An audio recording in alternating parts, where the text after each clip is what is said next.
ইতিহাসের পাতা ঘাটতে গিয়ে নেইমারের ইতিহাস দেখলে আপনি আটকে উঠবেন। ফুটবল ইতিহাসে সেরা কামব্যাকের গল্পটি এই মহানায়কের নামেই লেখা আছে। শেষ 5 মিনিটে দুর্ধর্ষ 3 গোলে অবদান রেখে সে বুঝিয়ে দিয়েছিল ফুটবল তার পায়ের জাদু। সেদিন অবাক হয়েছিল মাঠে থাকা হাজার হাজার দর্শক, কোচ, এমনকি সতীর্থ লিওনেল মেসিও। সবাই অবাক হয়ে তাকিয়েছিলেন ব্রাজিলিয়ান এই সুপারস্টারের দিকে। কি হয়েছিল সেদিন? 5 মিনিটে নেইমার কি করেছিল? কেনই বা এই সময়টাকে বলা হয়ে থাকে ইতিহাসের সেরা কামব্যাক? চলুন বিস্তারিত দেখি। উয়েফা চ্যাম্পিয়ন্স লিগের রাউন্ড 16 কোয়ার্টার ফাইনালের লক্ষ্যে মাঠে নেমেছিল পিএসজি বনাম বার্সেলোনা। নেইমার, মেসি, সুয়ারেজের মতো বাঘা বাঘা তারকা থাকতেও প্রথম লেগে পিএসজি 4-0 ব্যবধানে হারিয়েছিল বার্সাকে। অর্থাৎ দ্বিতীয় লেগে বার্সাকে ম্যাচ জিতে করতে হবে 5টি গোল। সবাই হাল ছেড়ে দিয়েছিল। স্বাভাবিকভাবে এমন ব্যবধানে ম্যাচ জিতা সত্যি অসম্ভব, কিন্তু সেদিন ব্রাজিলের এক নায়ক বলেছিল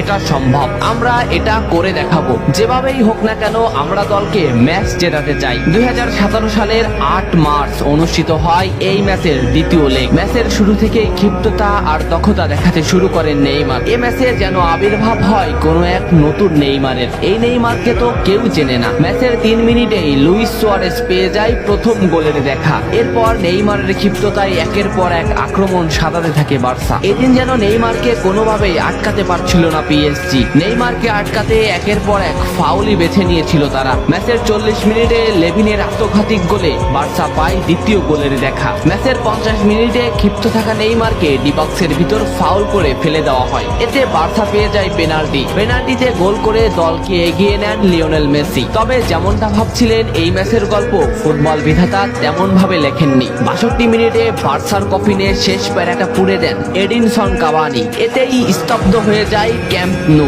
আশা ছেড়ে দেন বার্সা কোচ লুইস এনরিক। শুধু কি তাই, স্তব্ধ হয়ে যান লিওনেল মেসিও। তবে সেদিন একজন দমে যায়নি। নামটা কি কমেন্ট করে জানান। বার্সা গোল হজমের পর লিওনেল মেসি ম্যাচের সম্পূর্ণ দায়িত্ব দেন নেইমারের উপর। আবারও শুরু হলো খেলা। ডি বক্সের বাইরে নেইমারকে ফাউল করে ডি মারিয়া। এই পজিশনে 88 মিনিটে বার্সা একটা ফ্রি কিক পায়। তবে এই ফ্রি কিকের দায়িত্ব নেইমারের কাছে বুঝিয়ে দেন মেসি। শট করেন নেইমার এবং করেন অসাধারণ গোল। এই ফ্রি কিকটা বার্সার ইতিহাসের সেরা ফ্রি কিকের একটি হয়ে রয়েছে। এর 2 মিনিট পর সুয়ারেজকে আঘাত করে পেনাল্টি পায় বার্সা। পেনাল্টি নিতে আসেন নেইমার জুনিয়র। সেদিন বার্সা নেইমারের উপরই আস্থা খুঁজে পেয়েছিল। পেনাল্টিতে অসাধারণ গোল করেন নেইমার। এমন পরিস্থিতিতেও 5 গোল করে ম্যাচ সমতা এনেছে বার্সা। এর কিছু সময়ের পরে চলে আসে সেই মাহিন রক্ষণ। ম্যাচের এই মোমেন্টটা লক্ষ্য করুন। ডি বক্সের কিছুটা সামনে নেইমারের পায়ে বল।